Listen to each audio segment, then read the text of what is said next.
So if you've been watching this channel for a long time, you'll remember this.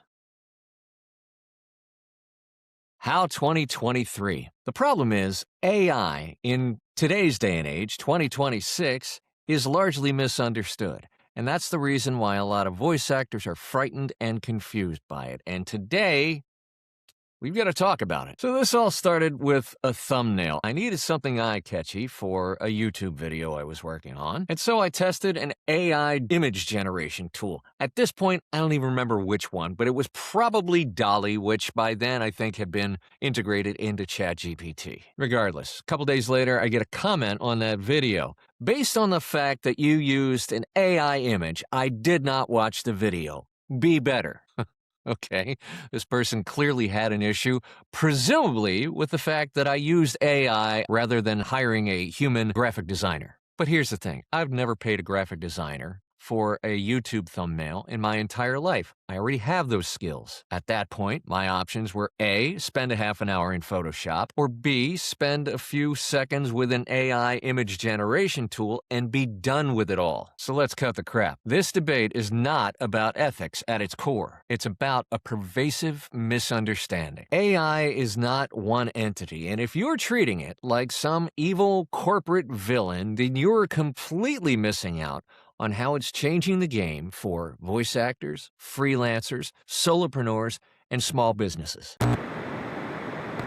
Before we get into it, let's give you our free resource of the week. It's the Voice Actor's Guide to Positioning Against AI. Stand out, stay booked, and be the obvious choice in a world of synthetic voices. Again, it's a free download, and the link is in the show notes and description. Expose yourself to any media these days, much less inside the voiceover industry, and you'll hear the same chorus, "Oh, AI is coming for our jobs." But here's what nobody seems to get. AI is not a product. It's not a single company. It's not even a single capability. Saying AI is unethical is like saying software is unethical. Was Excel evil when it replaced your accountant's manual ledgers? Are DAWs immoral because they eliminate tape? AI is just a category of tools. And unless you get that, we can't even begin to have a real, meaningful, nuanced conversation about how or if AI will impact your creative business. So to understand what AI means for you as a voice actor, you've got to see the big picture, right? There are actually 4 main subcategories of AI tools. Number 1, generative AI, which is essentially used for content creation. This is AI that makes stuff, right? Like the thumbnail that I mentioned at the top. It can generate text like blogs or emails or even audition scripts, video snippets, audio snippets, etc. Number 2 is assistive AI, which helps you with productivity. These are your time savers, your sanity restorers. So when Grammarly flags your email typos, or your editing tool auto-aligns your dialogue, or your AI research assistant compiles lists of prospects for you, those are examples of assistive AI. Number 3, analytical AI, which we use for data and insights. These are the number crunchers, and they usually run in the background. Things like ad performance reports, audience insights, automated recommendations from your CRM. And finally, the one that we're all familiar with, synthetic AI. This is the sort of scary future stuff, right? Synthetic voices, AI cloning, text-to-speech narrators. And I get it. Most voice actors are terrified of number 4, but the problem is that fear dictates how you feel about numbers 1, 2, and 3. That is a recipe for stagnation. So let's cut to the chase. The anxiety that most voice actors feel isn't about AI grammar checkers or AI thumbnail generators. It's about number 4, AI voices, synthetic performance. And yeah, that fear is valid. Synthetic voices and the unethical use of them threaten the very human core of our craft. But the mistake we make is we often project that fear onto every other form of AI, and we paralyze ourselves from using the tools that could actually help us thrive. Are you wary of voice cloning?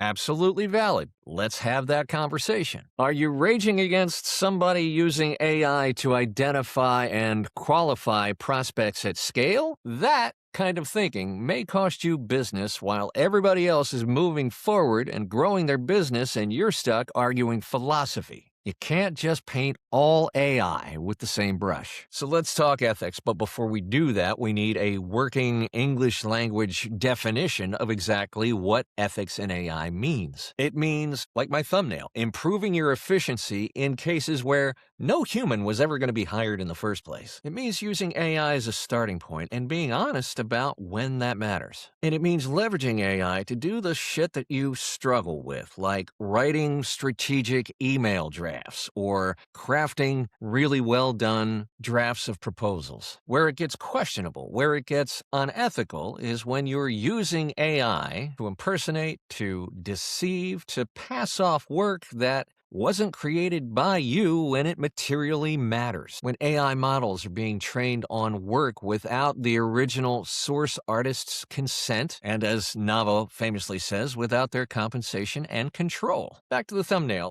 If you were going to design an image and you were never going to hire a human designer in the first place, that's not unethical. That's just smart business. That's using a tool to save you time and effort, which is the very definition of a good tool. Remember when Photoshop came out and people raged about, this is going to ruin art? Or when Squarespace let anybody who could design a website within an hour? Did website designers revolt en masse? When Apollo automated prospect research, were sales reps the world over shunned? It's only when AI starts reshaping identity, that which makes us us, that it becomes a problem. I got news for you. If you use Adobe Audition, Auto Heal, or noise reduction, Squarespace to build your website, Google to research a client, you've already been automating your work, so where's the outrage there? I think half the time we treat AI like a villain because it's new and it's unfamiliar. The tool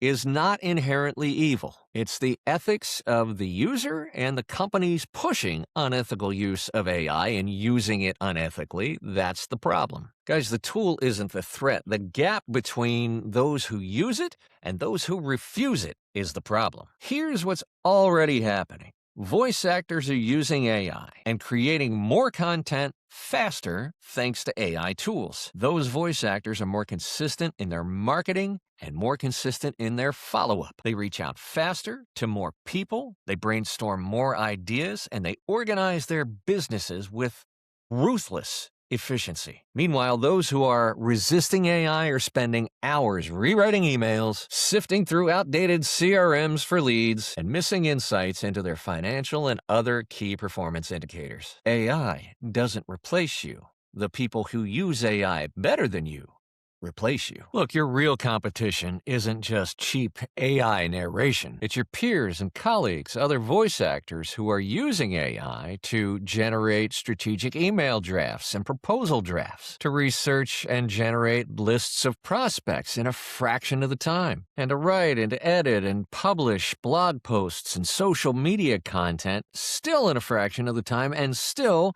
with their true, authentic voice. Those who keep their online presence fresher in less time, and those who batch their outreach and track the effectiveness of their messaging with ease. The real risk, the real threat, is falling behind because your approach and your mindset, and most importantly, your tools and systems are stuck in 2019. Here are some examples of where AI actually helps you stand out. You can use AI for lead generation. You can use it to generate orders of magnitude more and better qualified prospects, and do it in a fraction of the time. You can craft sharper, more relevant, more strategic email drafts. You can use it to analyze your business and your finances so that your business operates leaner and more efficiently. So here's your filter. 3 questions to ask yourself when you're approaching the use of AI to determine whether you're using it ethically or not. Number 1, am I replacing or improving something that I did myself anyway? If so, great, you just freed up your own bandwidth. Number 2, am I improving the speed or the quality of the output?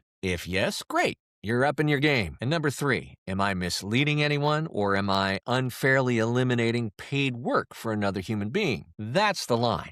That's where you need to check yourself. And yes, there's a cost of doing nothing. What happens if you stand still on AI? Let's spell it out. Voice actors who use AI tools move faster. They get their demos and their emails in front of more decision makers. And I mean more by a lot. They adapt and test and refine their approach while others are just noodling before they get anything out in the marketplace. Meanwhile, if you choose to stick to manual everything, you will become invisible. Your network will shrink, and your audition pipeline will eventually dry up. You don't lose to AI. You lose to people who use it better than you do. Look, AI is neither a utopian dream, nor is it an existential threat. It's just the next evolution of tech tools. It's not a monolith, it's not inherently unethical, and it damn sure isn't going away. You get two choices from here on. Learn how to use it and grow, or get left behind by those who do. For talent who want to level up, the opportunity is there. Stop hanging on to outdated workflows and letting a misguided, misinformed debate hold you back from scaling up. You can complain or you can compete. Your call. If you found this video helpful, please share it with another voice actor, another solopreneur, maybe another freelancer, creative pro. If you're watching us on YouTube, please give us a like or a subscribe. We'd love to have you as a subscriber to the channel. If you're